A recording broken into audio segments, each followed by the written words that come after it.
Okay. Some of the questions asked earlier, they were very encouraging because I think there was many valuable confusion, which is good. Means that you are thinking at least.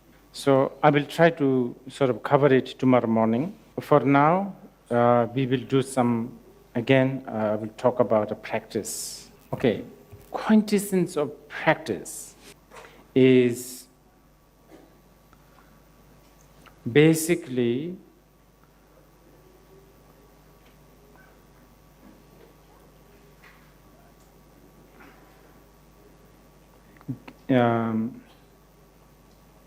getting accustomed to this right view. Okay, I'll give you an example from Pema Lingpa, another great Tertun.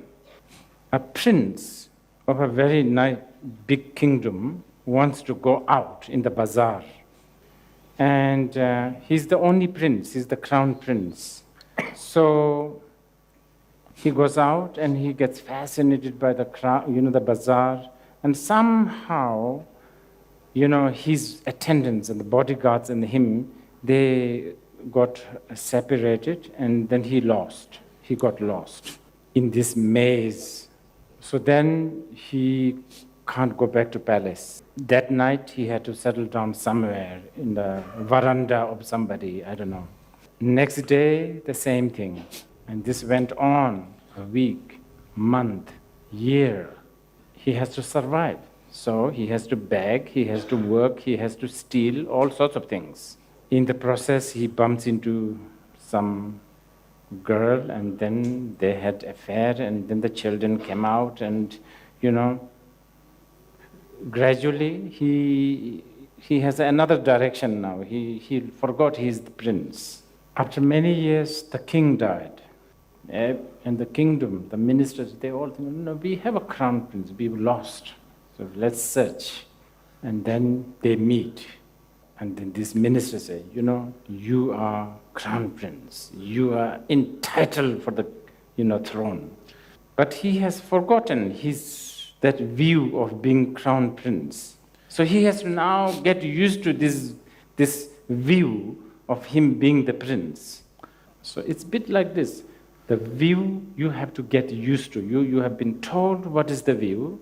So then through hearing, through contemplation, you have to get used to this view. So whatever it takes to get used to this view, including offering incense, flowers, chanting mantras, reading books about the view, all this is considered practice. Among the many things that you can do to get used to this view, samadhi, the practice of samadhi is very there's several reasons why samadhi is good. First of all, it's a hands-on. It's economical, doesn't cost anything. Well, I guess the modern people will say it costs time, and also, when is isolation, wempo, when, luven dans sem when,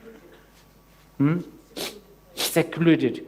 When you do the samadhi, the nature of the samadhi secludes you or isolate you from distraction. Okay, this is what I said yesterday, remember?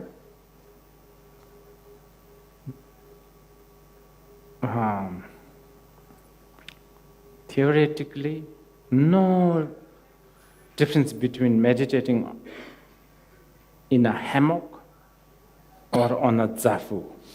But sitting straight automatically isolates you from doing things. You can't, meditation, the discipline of meditation is sort of sitting straight. The Zen masters, it's a wonderful method of Zen. The first thing they tell you to just sit, which is wonderful, wonderful. But what you need to know is length, duration, and the posture of how you sit will not determine whether how much prajna you have. You understand? This is important, you know. And I know I have been telling you, yes, was it yesterday, when we sit just for a minute or 30 seconds? I'm telling you this because, you know, I'm talking to bad Buddhists, being myself a bad Buddhist. I'm talking to, you know, those people who have no diligence. So this is why short, consistent, and frequent, a lot of frequency, I'm suggesting. Did I say yesterday to bring something to eat? I forgot to talk about it. It was yesterday. Was it? We're supposed to bring yesterday. We are supposed to bring it yesterday. Okay, tomorrow we will do it. Can you bring something? Or actually, when you go to lunch, which you are going now, look at your food. Just look. And then, if you want, smell your food. No judgment, nothing. And then taste. Just watch that. Actually, yeah, so maybe you don't need to bring the food or whatever. Do that today already, during the lunch. And, you know, don't show off in a restaurant like this. Don't do that.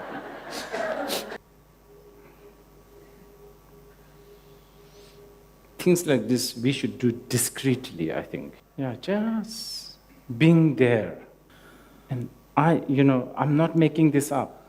It exists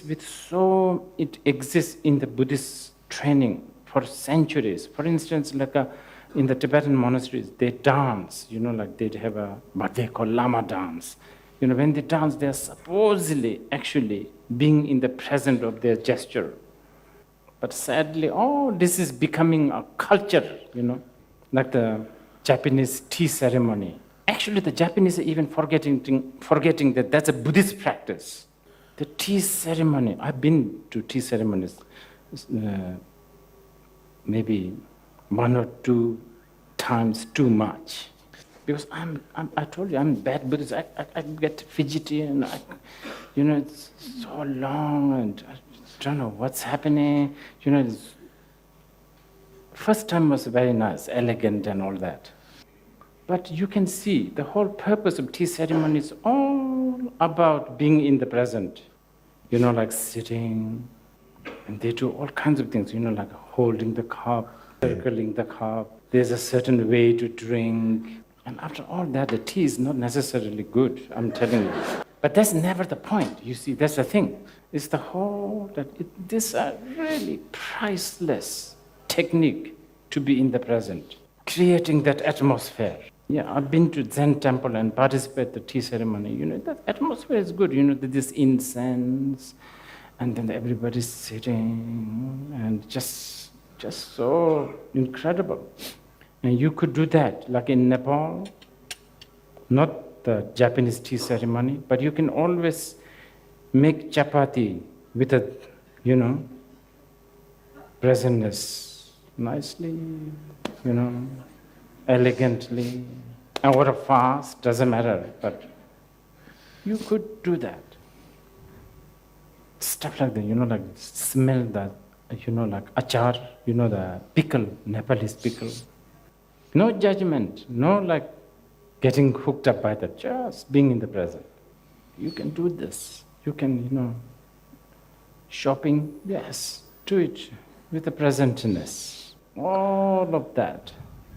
Remember, the purpose is not to be distracted.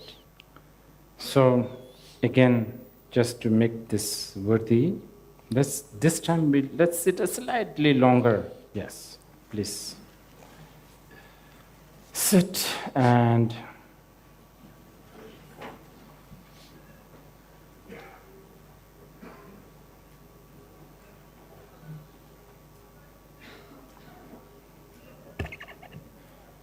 okay, sit.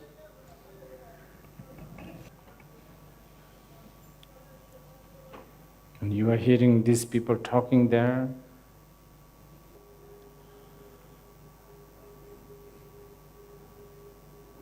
And the wind.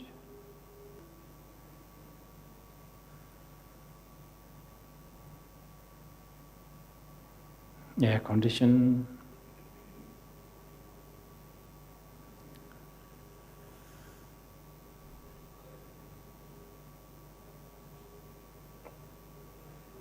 Maybe you are feeling itchy somewhere. Just notice that.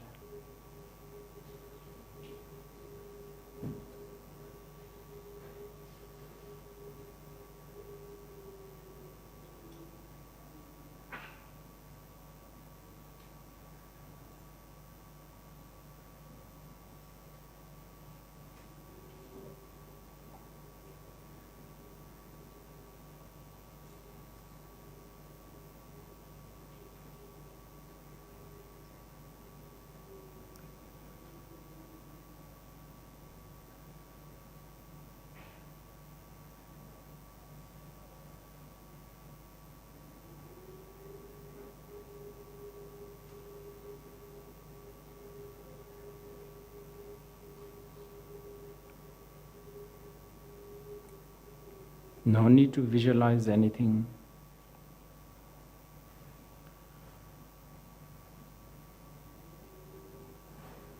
No need to think of good things, such as love and compassion.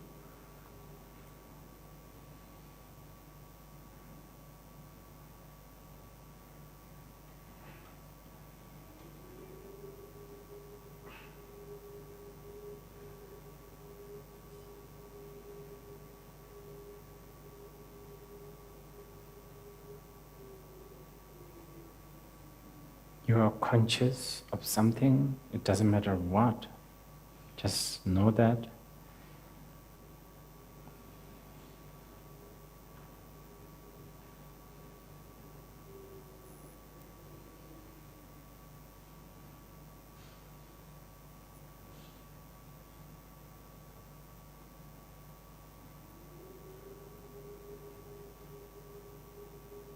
Okay, let me explain to you.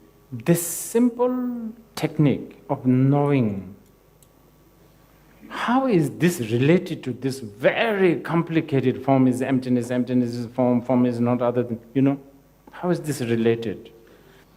Why we are not understanding the form is emptiness, emptiness is form, and so on and so forth? Because a thought comes, and usually, instead of knowing this thought, we follow the thought.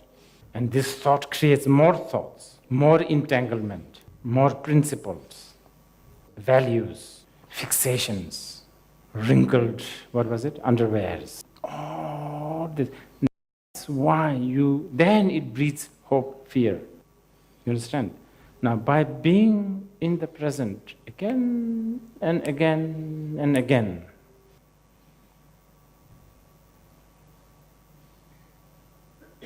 this speed and the strength of creating the habit, the machine, will slow down. Okay, there are at the least, 2 or 3. Okay, 2 for now. 2 distinctive reasons. Distinctive quality between what I'm talking and 4 seasons resort mindfulness. In the 4 seasons, their motivation is not for Prajnaparamita, not for liberation. In the 4 seasons, theirs is to relax, have a good sleep, and to be sober and sane. For us, ultimately, relax is okay, but not relax is also fine, as long as we are getting close to the truth. Okay? The second is the view, the shunyata. You need to remember this one. Otherwise, just being in the present does not necessarily qualify that this technique has become vipassana. Okay, so we are, Prajnaparamita is very difficult to teach. There are so many commentaries. When I was asked to do this, I partially said yes because I remember when I was very young, I came to Nepal first time in my life, and I remember going to this temple. What's the name of the temple where they have the Prajnaparamita text, which is no where the near Tamil, Bhagwan Mahal. Okay, you will find out. My grandfather, my mother's father, took me to Nepal. I was 13, and for some reason, upon arriving in Baudhanath, and actually we were the guest of this the Baudhanath temple's what do you call it? Chini Lama? They call them, yeah. This Chinese monk, the Lama, stayed in his guest house. Anyway, next day, very early morning, my grandfather took me to this temple. And my grandfather told me that this is a very text that was brought back from the Naga, land of the Nagas, world of the Nagas, by Nagarjuna, that it is the original Prajnaparamita text. And we went to this temple, and there's this Nepali sort of a Pandit.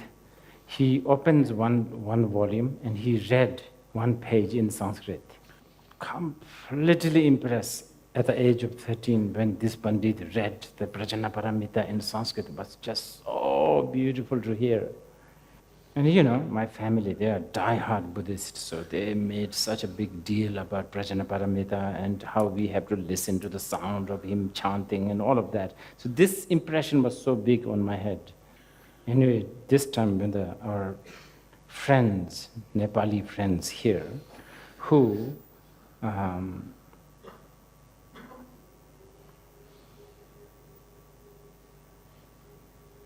I was having comfortable relationship with them, watching football in the clubs in Tamil, like midnight, past midnights.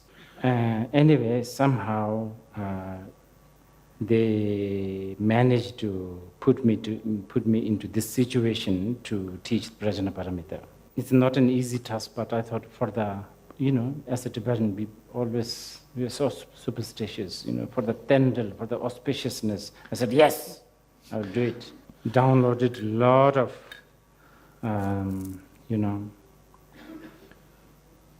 commentaries, made notes everywhere, and made note in this book, which I just discovered is a notebook printed during the Cultural Revolution. How appropriate, Prajnaparamita, really beyond culture.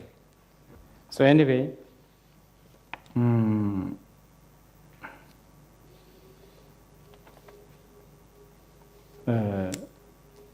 the text is fairly covered. We have few more left about the mantra, which we will talk tomorrow. Those who wish to explore more, please, find out what Nagarjuna, Asanga, they have to say, because they really, really explains thoroughly. Okay, shall we have a song to end?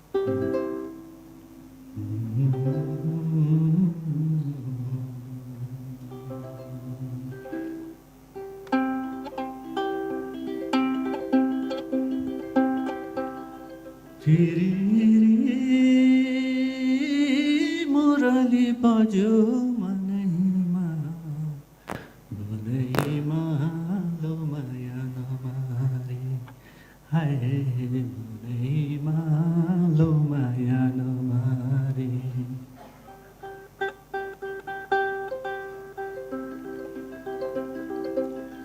कसको यो सम्झना मेरो कसको यो सम्झना मेरो मनैमा मनैमा लो माया नमारी हाय मनैमा लो माया नमारी